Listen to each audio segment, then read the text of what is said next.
እኛ ኢትዮጵያውያንን በማያገባን ገብተን መፈትፈት ይመቸናል። ዓለም አቀፋዊ ደጋፊዎች ነን። ዓለም አቀፋዊ ኮማቾች ነን። በማያገባን ገብተን እንፈተፍታለን። አይገልጸውም። እንፈተፍታለን የሚለው ቃል ራሱ አይገልጽም። ሰላም ጤና ይስጥልኝ። ውድና የተከበራችሁ የስለ እናት ዩቲዩብ ቻናል ቤተሰብ እንዴት ናችሁ? ደህና ናችሁ ወይ? እግዚአብሔር ይመስገን እኔ በጣም ደህና ነኝ። ዛሬ በአዲስ ቪዲዮ ወደ እናንተ ከች ብያለሁ ማለት ነው። እሱም ምንድን ነው? በዋናነት በሁለት ነጥብ ነው የመጣሁት። እስከ መጨረሻ አብራችሁን ቆዩ። አንደኛው ምንድን ነው? ስለ ኢራንና ስለ እስራኤል ኢትዮጵያውያን ምን ይላሉ፣ ማንን ይደግፋሉ የሚለውን በዚህ ቆይታ እናደርጋለን።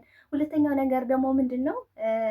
ስለ ገለቴና ስለ ቀድሞ ባለቤቷ ምን ተፈጠረ? ምን አዲስ ነገር አለ? እንግዲህ ባለቤቷ ተደብድቤያለሁ፣ ተበድያለሁ፣ ማስረጃ መረጃ አለኝ ብሎ ይዞ ቀርቧል ማለት ነው። እስከ መጨረሻ ቪዲዮን አዳምጡት፣ ትጠቀሙበታላችሁ። እንግዲህ በዋናነት መጀመሪያ መናገር የምፈልገው ስለ እስራኤልና ስለ ኢራን ነው ማለት ነው። እንግዲህ ሰሞኑን እያየን እየሰማን ያለነው ነገር በጣም የሚያስጠላም የዘገነን ነገሮች ነው። ዓለም ላይ እየተፈጠሩ ያለ ነገር በጣም ከባድ ነው። እንግዲህ በሀገራችን የምናየው የምንሰማው ነገርም በጣም ከባድ ነው። ነገር ግን የራሳችን ችግር የራሳችን በጣም ብዙ ነገር አለብን። የራሳችን ስንት ኤረሮች አለብን። ነገር ግን ኢትዮጵያውያን ደግሞ አልፎ ባህር ማዶ ማሽቃበጥ ይመቸናል። በማያገባን ገብተን መፈትፈት ይመቸናል። እዚህ አንዷ መጣ ድል ለእስራኤል ትላለች፣ አንዷ ደግሞ መጣ እዚህ ድል ለኢራን ትላለች። ድል ይንሳሽ አባቴ አምላክ፣ ሌላ ምንም አልልሽም። እኛ ድል ሳይሆን የምንፈልገው ሰላም ነው። የራሳችን ስንት ችግር ስንት ውጣው ችግር በጦርነት በረአብ ሰው እየወደቀ አልፈሽ ሄደሽ ስለ እስራኤልና ስለ ኢራን ምን አገባሽ? ምን ይመለከትሻል? እነሱ የሚጣሉ በሚገርም ሁኔታ እኛ የምንጣላው የምንባላው ምናምን መንግስትም ስልጣኑን ለእንትን ላለ ማለት ሌላውም ደግሞ አንዳንድም ቦታ ሰላሜን አጥቻለሁ፣ ሰላሜን ተነፍጌያለሁ እና ሰላሜን በራሴ ጊዜ አስከበራለሁ በሚል ነው ጦርነት ያለው። ከዛም እንትን ሲል ደግሞ በቅጦሽ መሬት ነው ይሄ ጦርነቱ ምኑ የተፈጠረው። እነዚህ ግን ኢራን እና እስራኤል ግን የሚጣሉት በቴክኖሎጂ ነው ሀቢብቲ፣ በቴክኖሎጂ በጣም የስልጡን ህዝቦች ናቸው፣ የገባቸው ናቸው። እንግዲህ ኢራን ከሁሉም አረብ ሀገራት ቀድማ ስልጡን ህዝብ ብሎ የተነገረላት ኢራን ናት ማለት ነው። እንግዲህ ኢራን በጣም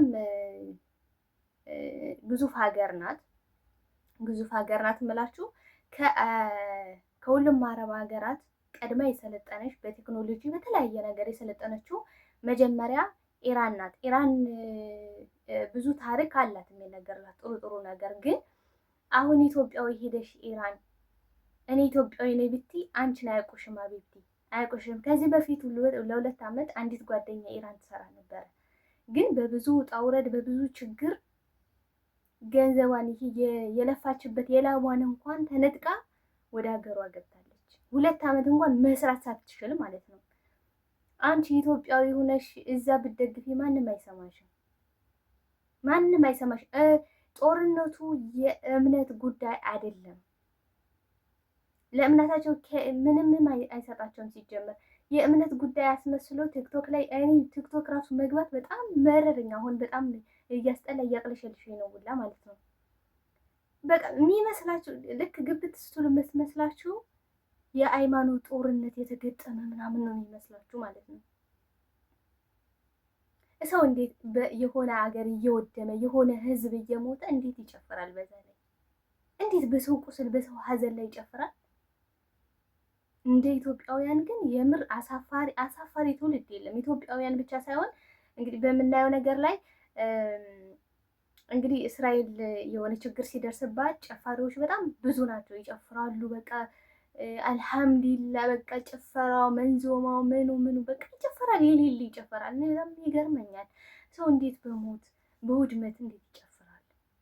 ምኑ ነው የሚያስደስተው? አሁን ይሄ ዓለም ላይ ይሄ መፈጠሩ ምኑ ነው የሚያስደስተው? ምን የሚያስደስት ነገር የለም። እኛ ምንድነው የኛ አቅማችን ምንድነው? ጸሎት ነው። ለዓለም ለሀገራችን ሰላም እንዲሆን መጸለይ፣ ከመጸለይ ውጪ ሌላ ምንም አማራጭ የለም። ነገር ግን ኢትዮጵያውያን የማሽቃበጥ ጥግ ሀገራችን ጦርነት ያጣን ይመስል ሀገራችን ችግር ሲቃይ ያጣን ይመስል ቲክቶክ ላይ መጥተው ደግሞ ሌላ ችግር ይፈጥራሉ ማለት ነው። ድል ለኢራን ትላለች መጣ ድል ለእስራኤል። በጣም ነው የምናሳፍረው። ይሄን የሚሉት ደግሞ ምን አይነት ሰዎች መሰላቸው? ከሀገራቸው ላይ ለእናት አባታቸው መሆን ያልቻሉ፣ እህት ወንድሞቻቸው መደገፍ ያልቻሉ፣ ማስተማር ያልቻሉ፣ እዚህ ግን መጣ ምን ትላለች? ድል ለኢራን፣ ድል ለእስራኤል። ለእናቷ እንኳን ካርድ ሞልታ ደውላ ማታቅ እዚህ ድል እያለች ትፎክራለች ማለት ነው።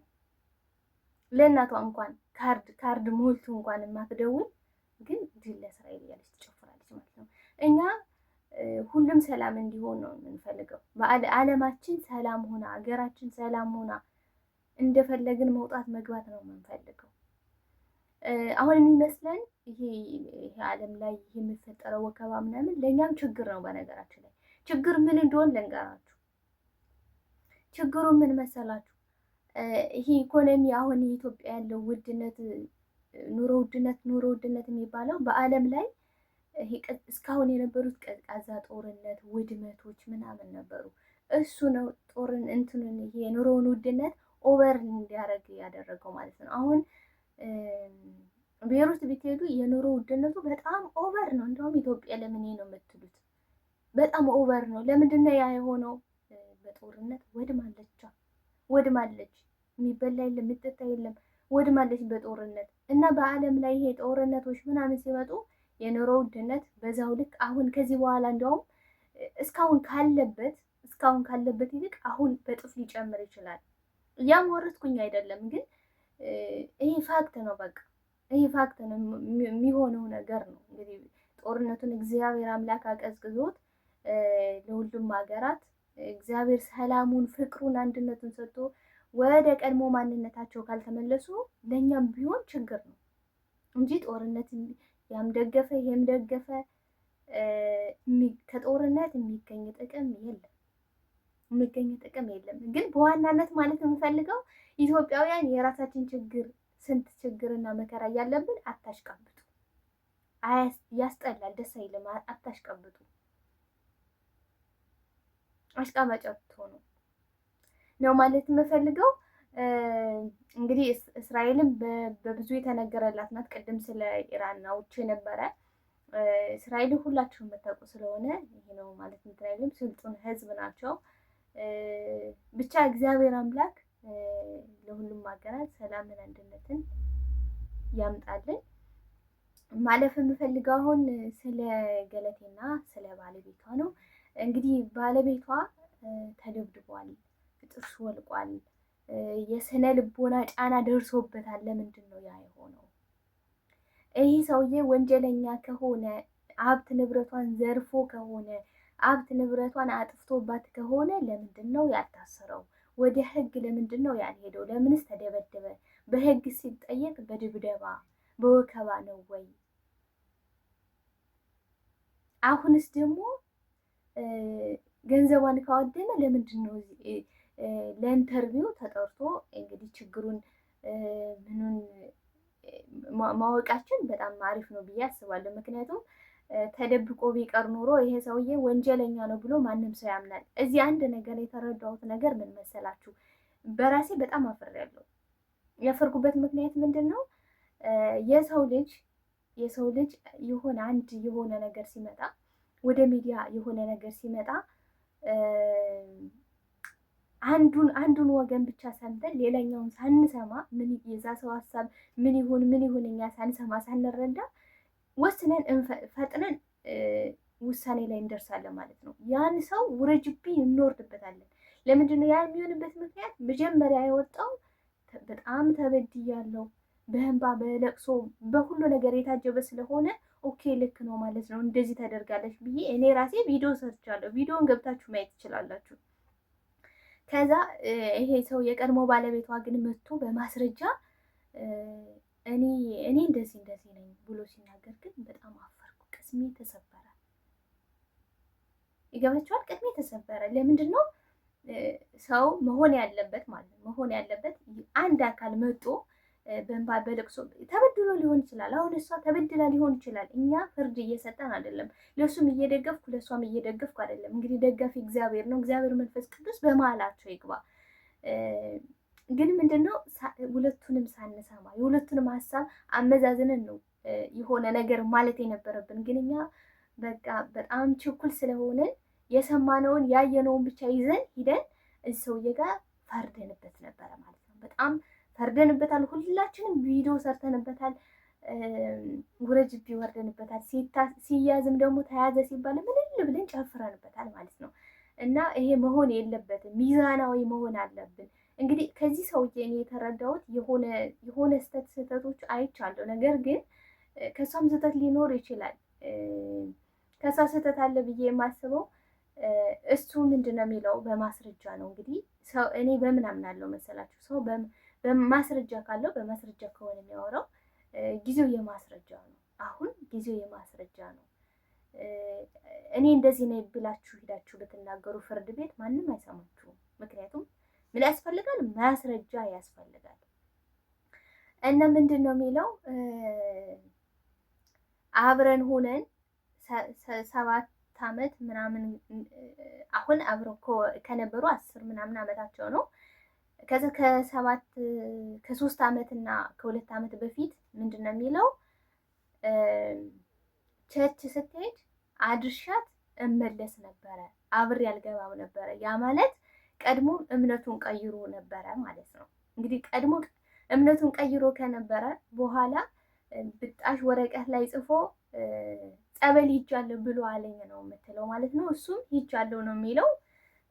ያ እንግዲህ እሷ ለምንድን ነው ሰርፕራይዝ የሆነባት ጸበል መሄዱ? እንዴት ጸበል ይሄዳል እንዴት ትላለች? ምክንያቱም አብሯት ሆኖ ቀድሞ ቤት እምነቱን ከቀየረ እያደረሳት እየተመለሰ ከሆነ ለምንድን ነው ጸበል መሄዱ የገረማት? ለምን አስገረማት? አንድ ሰው እምነቱን ከቀየረ ጸበል መሄዱ ምኑ ነው የሚያስገርመው? አይደለም እምነቱን ቀይሮ ጸበል መሄድ ይቅርና በነገራችን ላይ ማንኛውም ሰው የተለያየ እምነት ቢኖረው ማንኛውም ሰው ጸበል ሲያዝ ሲታመም ሲለው ሲቸግረው ጸበል ይሄዳል። ይሄ በቃ የምናውቀው ነገር ነው፣ ሁላችንም እናውቀዋለን።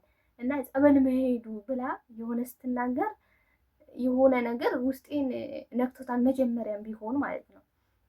ለምንድነው ማንኛውም ሰው ጸበል ስለሚሄድ ስለማውቀው ማለት ነው። ስለማውቀው እንግዲህ ከሁሉም የተለያዩ እምነቶች ጋር አብረን ስላደግን ስለምናውቀው ብያችሁ ነው። እና ሌላው ነገር ምንድን ነው ማስደብደቧ። እንግዲህ አስደብድባኛለች ብሏል ማለት ነው። አስደብድባኛለች። ይህ ሰው ወንጀለኛ ከሆነ ወንጀሉ በፍርድ ቤት ይጣራል፣ ገንዘቤን ይመልስልኝ መባል ነው ያለበት ወይስ ደግሞ መደብደብ ነው ያለበት? ይሄ በጣም ጥያቄ ሆኖብኛል በነገራችን ላይ። እና እየፈረድኩ አይደለም እንዳልኳችሁ፣ በማንም እየፈረድኩ አይደለም። ግን ወንጀለኛ ሰው ፍርድ ቤት ቀርቦ ገንዘቤን ሀብቴን ይመልስ። እሱ የእሱ ስህተት ብዬ የማስበው መጀመሪያ ከዚህ ያለውን ህይወቱን ሳይጨርስ ሌላ ህይወት ጀምሮ የራሱን ህይወት ትዳሩን ምኑን ሲኖር ያን ሲኖር መጀመሪያ እዚህ ጋር ያልተቋጨውን ምዕራፍ ቋጭቶ ነው ወደ ሌላኛው መሄድ የነበረበት። እሱ ነው የሱስ ስህተት ብዬ የማስበው እንጂ ጸበል መሄዱ ቤቱን ጥሎ መውጣቱ ይሄ ምንም አያስገርም። እንደገና ደግሞ በገንዘብ ጉዳይ ለምሳሌ እኔ ገጠር ልጅ ነኝ፣ የገጠር ልጅ ነኝ። አባቴ ውጭ ሰርቶ አርሶ ከውኖ ምን ብሎ ይመጣል። እናቴ ደግሞ ቤት ውስጥና ማዘጋጀት ያለባትን ቤቱን ከውና ትጠብቃለች።